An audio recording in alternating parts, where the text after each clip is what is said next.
ज्यादा क्रोध करने से बहुओं का स्थान ससुराल में भी खत्म हो जाता है। ज्यादा गुस्सा करोगी सास ससुर ऊब जाएंगे, कहाँ तक सहेंगे, आखिर जयराम बोल देंगे तुमसे कि अब चलो हटो यहां से। इसलिए क्रोध सबन को काल है, क्रोधय है जंजाल। शिव दुर्वासा क्रोध बस बहुत भय बेहाल। एक उदंड ग्राहक किसी की दुकान पर आया, सामान तो थोड़ा खरीदा, बातें ज्यादा किया और बोला तुम दिन भर ठगत हो, बहुत बड़े ठग।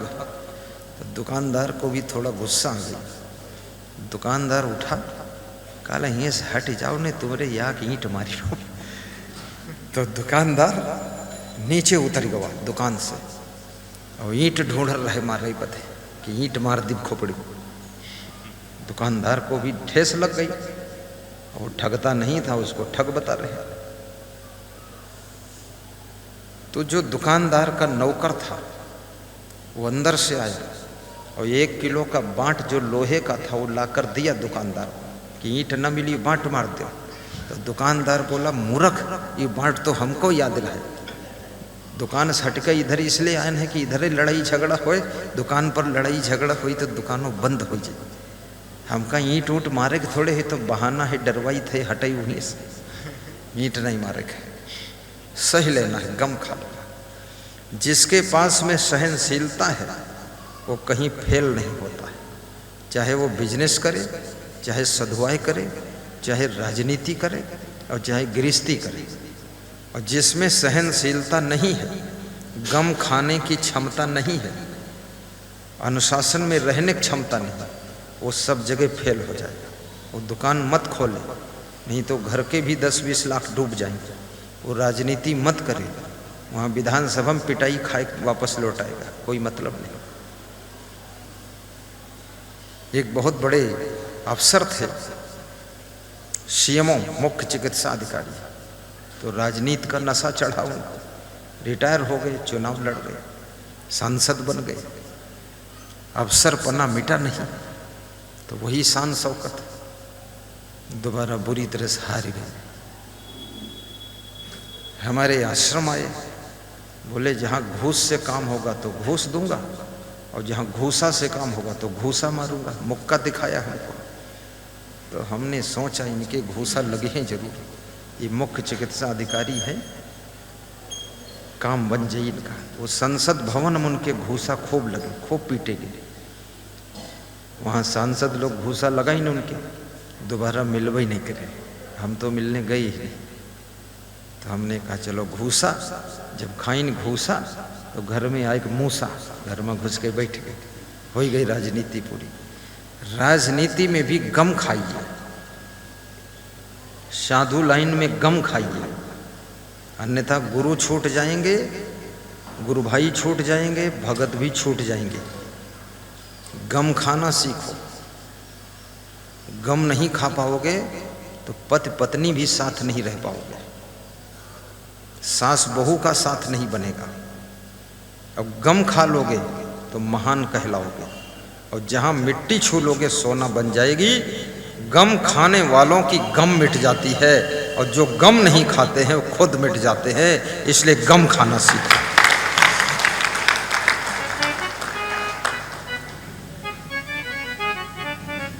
गाइए,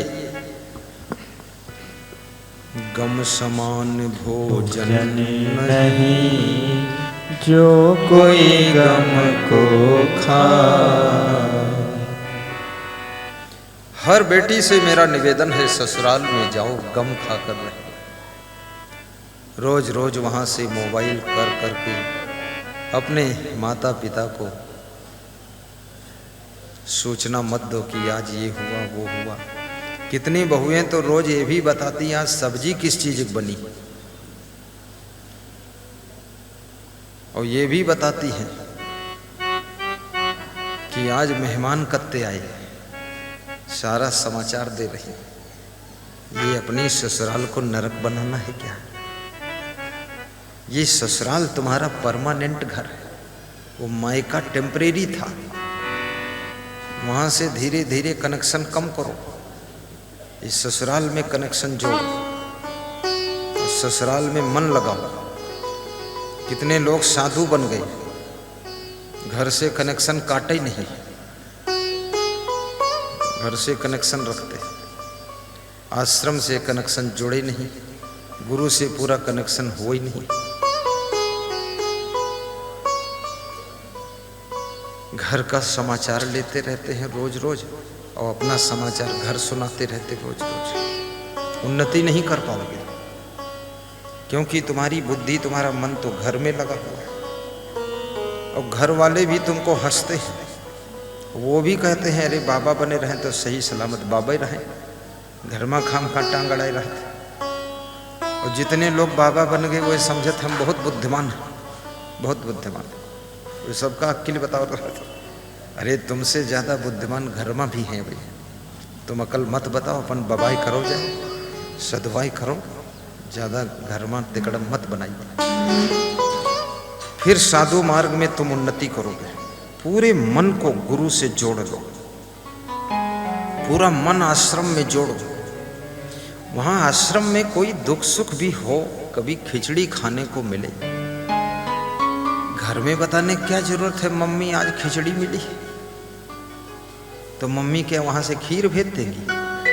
और मम्मी और पापा तुम्हारे बड़े दयालु हैं तो 10 लाख रुपया सालम दे दे, फिर माल उड़े खूब बने खीर रोज, तो दे हैं 10 रुपया नहीं। बस जब जाओगे तो 2-4 आंसू और पतली नाक निकाल एक छिनक दे तुम्हारे ऊपर कि जाओ भैया ले जाओ माल लियो, बस रोई धे दे और कुछ नहीं। बुद्धू आदमी हुआ फालतू लटका। साधु बनो, पूरा मन लगाकर गुरु के पास रहो, घर का पचड़ा नहीं पालना। फिर आपको एक घर नहीं देखना है, भक्तों के लाखों करोड़ों घरों को आबाद करना है, सभी भक्तों को आशीर्वाद देने लायक बनना है, इतना तेजस्वी और तपस्वी बनना है कि सभी भक्तों का कल्याण हो, पूरा सुखी संसार हो, ऐसी तपस्या करनी है। बोलिए सद्गुरुदेव की जय। फिर वो एक माता पिता नहीं, पूरा संसार माता पिता, सब भाई बहन हैं। तुम ही मेरे माता पिता भी तुम ही हो। तुम ही मुझे तो ऐसा लगता है मैं जहाँ जाता हूँ सब संसार मेरा परिवार ही है और सब मेरी व्यवस्था करते हैं। कोई मेरे लिए केला लाता है, कोई मेरे लिए माला लाता है, कोई फल लाता है, कोई 2 गुलाब के फूल लाता है, कोई दक्षिणा भी लाता है, कोई दान भी लाता है। दक्षिणा और दान में अंतर है। दक्षिणा यानी 10 रुपया और दान यानी फिर 1000 के ऊपर चलो, तो ज़्यादातर तो दक्षिणा वाले लोग हैं। 10 रुपया। कोई प्रेम लेकर आता है, कोई घी लाता है। डॉक्टर हरेंद्र जी यादव आए हुए हैं मुरादाबाद से, मुरादनगर से, खड़े हो। हरेंद्र, उनकी पत्नी भी आई है, उषा देवी, खड़ी हो। ये देखो 2.5 किलो घी लाई, अपने हाथ बनाया है वो माता जी ने, 2.5 किलो घी। वो जानते हैं गुरु जी के साथ भैंस गाय कुछ है नहीं, बकरी तक रखत में घी दही दो, खाए लें, थोड़ा दिमाग तेज रहे। तो मेरे लिए व्यवस्था कर दिया, बैठी। कल मैं गया था श्री नारायण दास के यहाँ, उनके बड़े भाई खेमचंद, दूसरा भाई कमल किशोर है, एक भाई और है, क्या नाम, चौथा भाई एक नारायण, एक और है। ये नारायण खड़े हो जाओ, अरे इधर पाँव छू लो। इन्हीं की देन है जो ये सत्यम शिवम सुंदरम हो रहा है। ये मेन दूल्हा है। एक माला लो। ये मेन कर्णधार बहुत महान। मैं उनको जब से देखता हूँ हंसते हुए ही देखता हूँ। पता नहीं उनका भगवान ऐसे रूप स्वरूप दीन कि खुश रहा था। हाँ पहले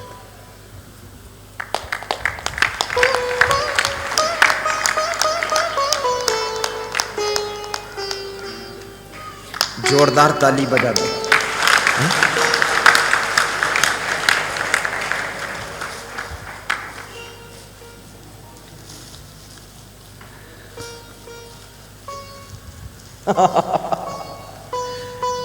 हमारे आश्रम भी गए हैं।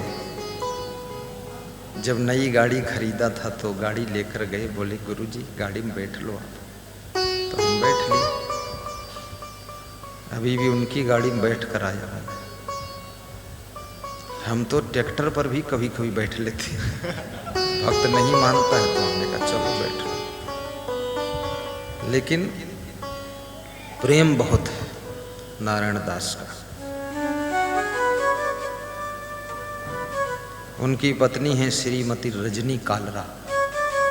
खड़ी हो, कहाँ रजनी आई है? पुत्र है रजत कालरा, पुत्र वधू है दीपाली कालरा, पुत्री है डौली कालरा। ये परिवार है। दूसरे इसके सहयोगी आयोजक उनके मित्र हैं भगवान दास यादव। ये भगवान दास खड़े, इधर आओ, आ जाओ करे। तुम्हें देख कर के ये ख्याल आ रहा है कि जैसे फरिश्ता कोई हंस रहा है, कि जैसे फरिश्ता कोई हंस रहा है। तुम्हें देख कर के ये ख्याल आ रहा है, तुम्हें देख कर के ये ख्याल आ रहा है। सहयोगी आयोजक इनके भी घर गया था। तेन तेक तेन भुज्जी था, मां ग्रद्धा कश्य सुई धन।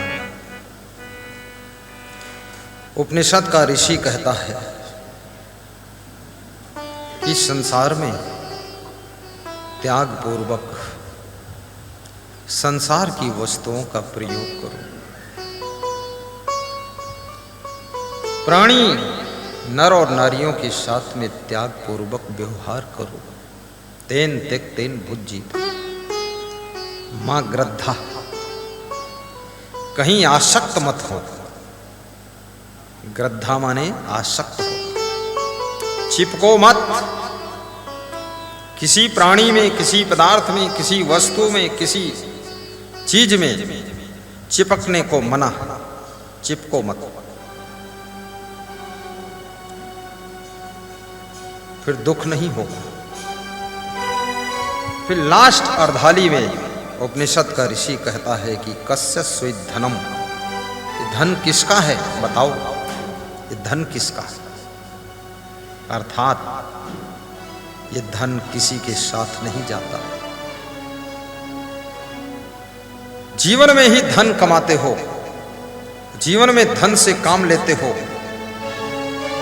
और जीवन समाप्त हुआ कि सारा धन छोड़ के चले जाते हैं। करोड़ों पड़े रह जाते हैं। तुम्हारी आत्मा जाकर कहां जन्म लेती है तुमको भी पता नहीं। लेकिन धन तो यहां छूट जाता है, लेकिन उस धन का अहंकार तुम्हारे साथ जाता है।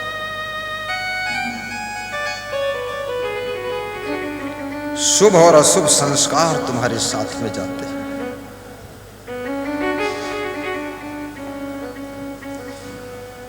धन किसी के साथ जाता नहीं।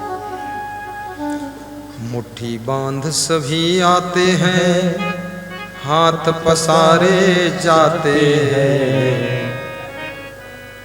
दिल्ली जा रहे थे, एक्सीडेंट हुआ, गाड़ी भी खत्म, खुद भी खत्म, परिवार खत्म। रह गए मन के मन में घनेरे, सब अभिलाष आस जो तेरे। मन में कितनी अभिलाषा थी, कितनी आशा थी, सब धरी रह गई। आशाओं का हुआ खात्मा, दिली तमन्ना धरी रही, और जब परदेसी हुआ रवाना, प्यारी काया पड़ी रही।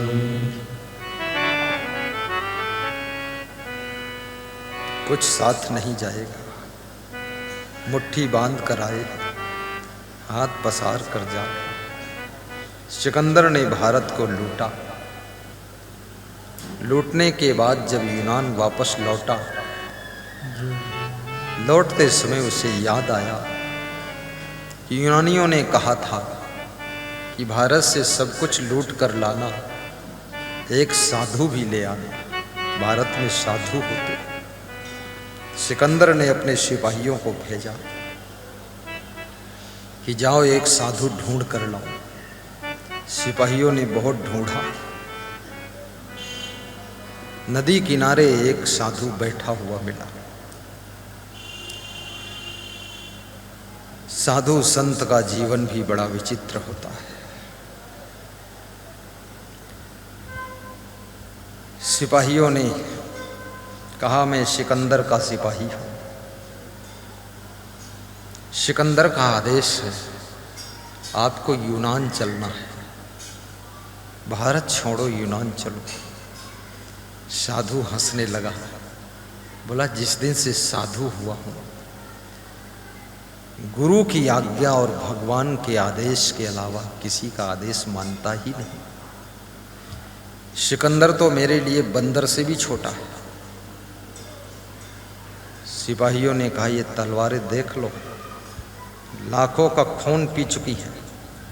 सिर अलग और धड़ अलग कर दूंगा, संभल कर बोलो।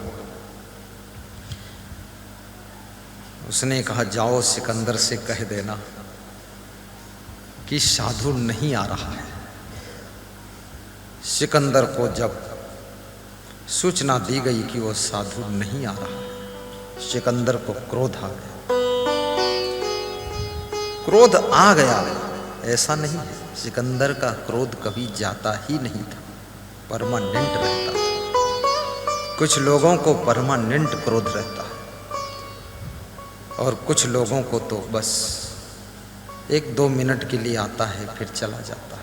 लेकिन कुछ लोगों ने क्रोध, ऐसे रिश्ते जोड़े हैं क्रोध से, 24 घंटे उनकी नाक पर क्रोध, गुस्सा बैठी रहती है। बहुत खतरनाक।